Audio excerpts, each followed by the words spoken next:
Hello, I'm Matt Ort, author of Save Your Company, Don't Feed the Beast, the Employer Healthcare Success Formula, and co-author of Good Care Feels Different, DPC for You and Me, and the executive director of the Free Market Medical Association. And I'd like to start a series with you today, a brief series about what we've called the 4 steps to a free market in healthcare.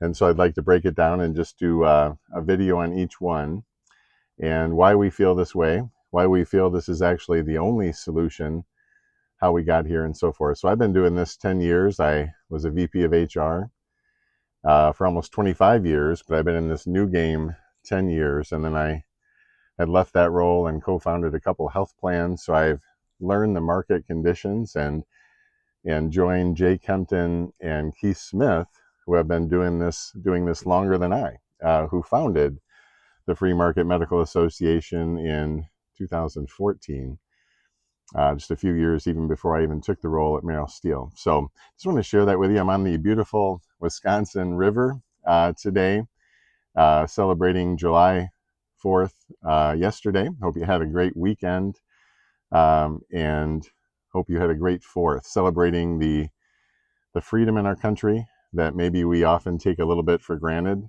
that most of the world admires, built on freedom and capitalism, which are both imperfect concepts, as really everything is in this life, but in this world, but maybe the best possible option. So number one step, and this may sound almost oversimplified, but I feel like it's been proven in several states already. It's already in action and proven to work.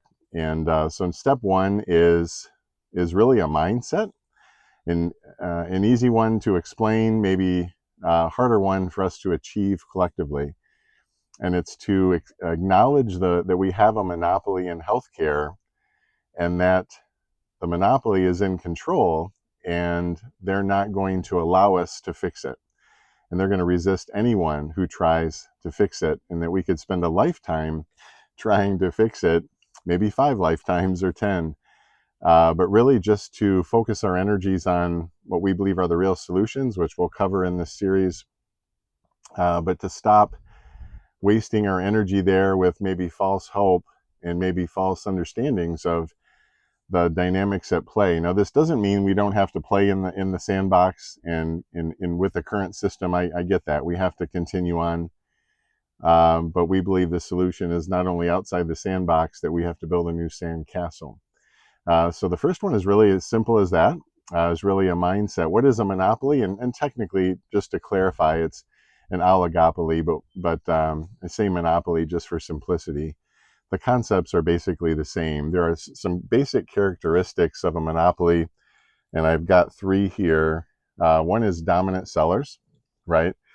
So sellers that control everything. And I'm going to show a short video clip here of the head of the monopoly insurance side testifying. And I saw a video on this, and a person had commented on it that showed the video, and they said, "We got them. Look at this. We've got them."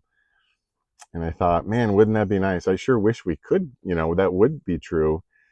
But so they've testified in Congress, and they've nailed them to the wall in terms of owning the whole supply chain. But what's really going to change? The government in itself, right, is a monopoly. The government is subsidizing those monopolies, or that monopoly, those big insurance.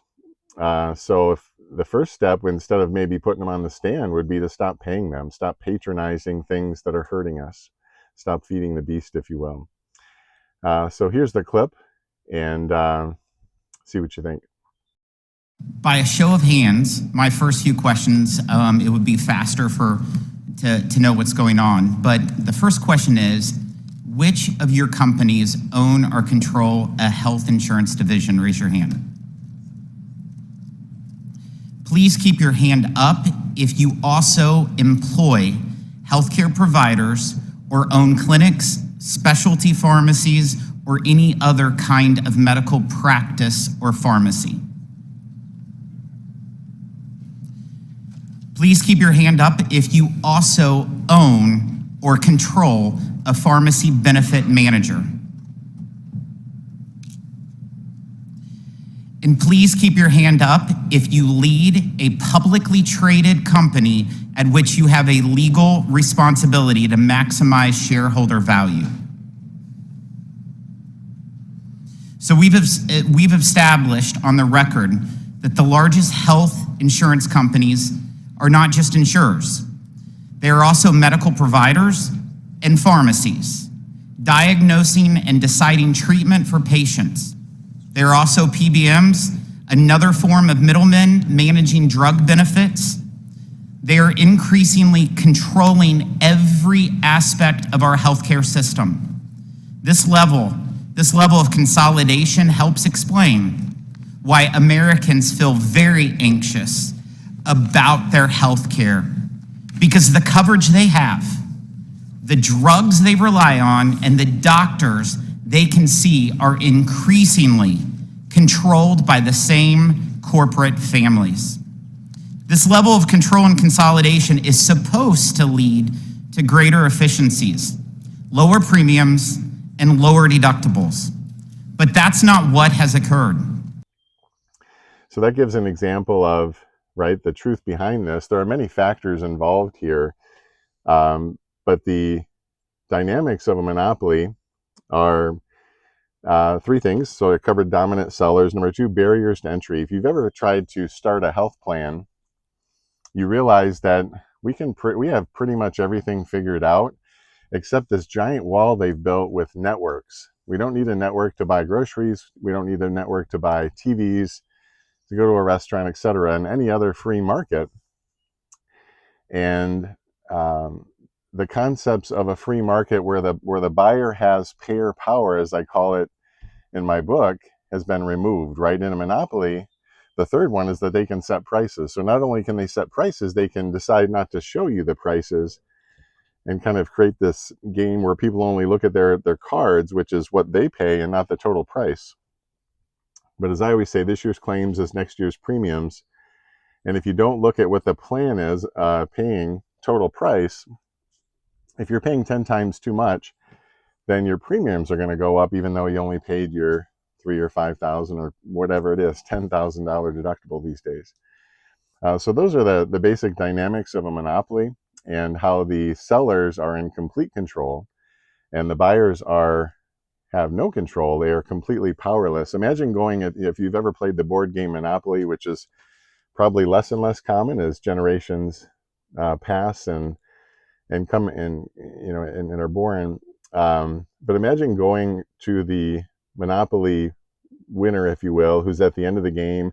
People are scrambling. Everybody's borrowing money. They own all their railroads. The person owns, right, Boardwalk and Park Place, and they've got hotels on them. And imagine going to them and just, right, saying, maybe you should just share some of your, maybe give us some charity, or give us, just redistribute the money or something like that. And that would be a joke, right? Because the whole point of the game is to dominate the board and run everybody over with a big truck.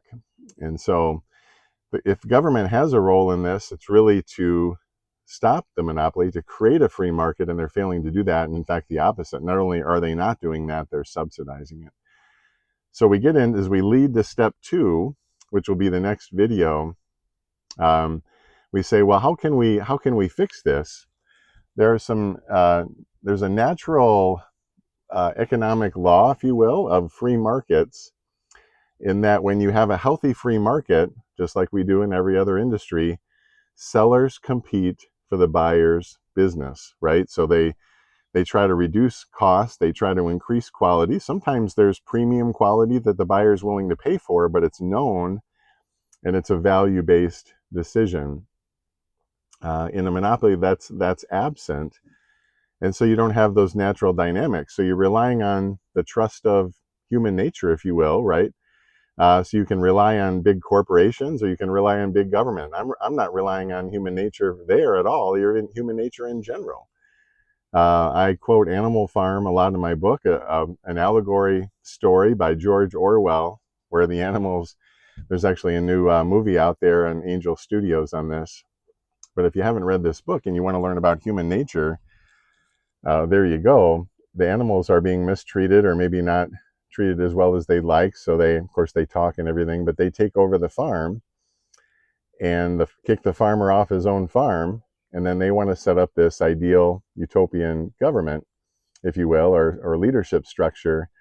And within a few months, the pigs are the smartest. So there's the leader, they're the leaders. And within a few months, they're saying we're all created equal. Some are just a little more equal, and they start having the same, not even human nature in that case, but the same kind of issues that we have. So what's interesting about the free market is that we have natural dynamics at play that remove that. When you have healthy competition, it doesn't matter if someone's crooked, it doesn't matter if someone has integrity.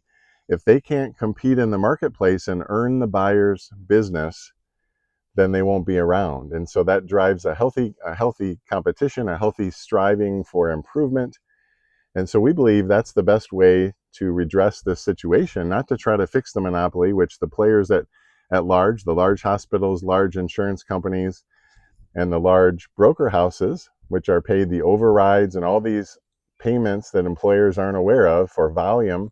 And they're really out there selling products. They're really not out there to maximize employers' plans. And I know they seem really nice, and I know they're really smooth sales folks. They're incredible sales folks.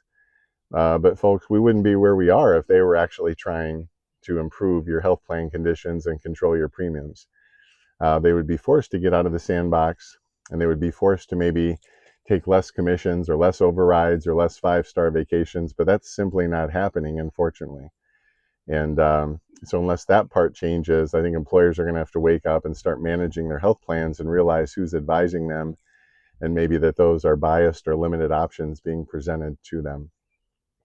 So that sets the table for step 2, which we believe is providing alternatives.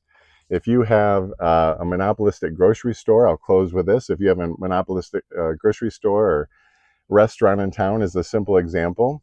What would be the best way to fix that situation?